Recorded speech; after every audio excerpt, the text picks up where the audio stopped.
दुनिया में जो मनुष्य होते हैं वो अपने सुख भोग कर स्वर्ग से भी लौट आते हैं।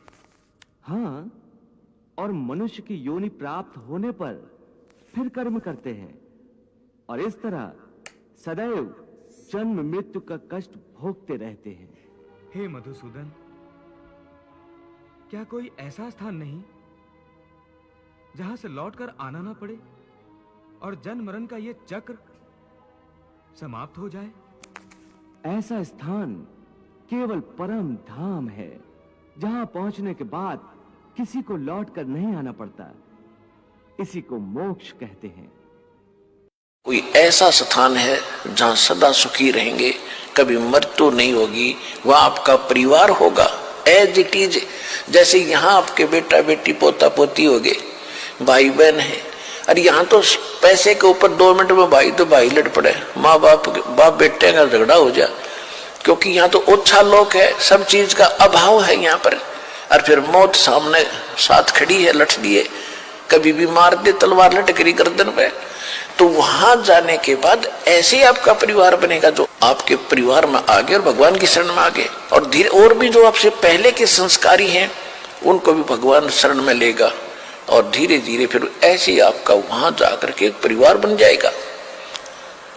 और वहां इतने बड़े आपके महल हैं, इतना खुला स्थान है, बाग बगीचे लगे हुए हैं, आपके प्रत्येक के महल उसमें आंगन में झूले डले हुए हैं, तालाब बने हुए हैं।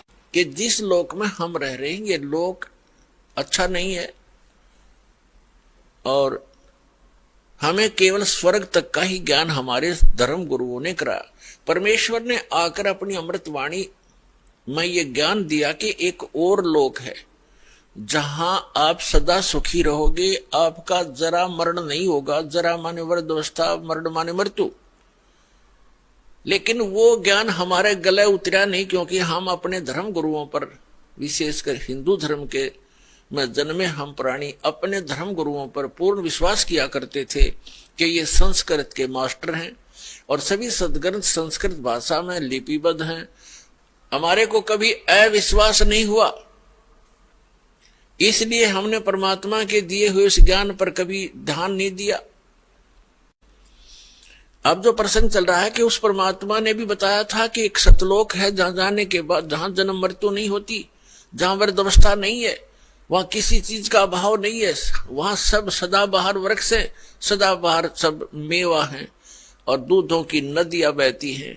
वहां पर अमृत के सरोवर भरे हुए हैं, मीठे जल के समुद्र भरे हुए, हीरे पन्ने जवाहरातों के वहां पहाड़ हैं, जो यहाँ पर मिट्टी और पत्थर के पहाड़ हैं, झरने बहते हैं, वहां वर्षा होती है, बगैर बादल के फुहार चल पड़ती है, सुंदर शरीर है आपका, कभी वृद्धावस्था नहीं होती, मृत्यु नहीं होती, वहां आपका परिवार होगा। जैसे धीरे धीरे यहाँ एक, पहले हम अकेले थे, विवाह हुआ जब 2 हो गए, बच्चे हुए जब 5-4 और हो गए, और फिर धीरे धीरे पोते पर पोते हो गए, तो हमारा कितना अच्छा परिवार, और कैसा दिल लग रहा है।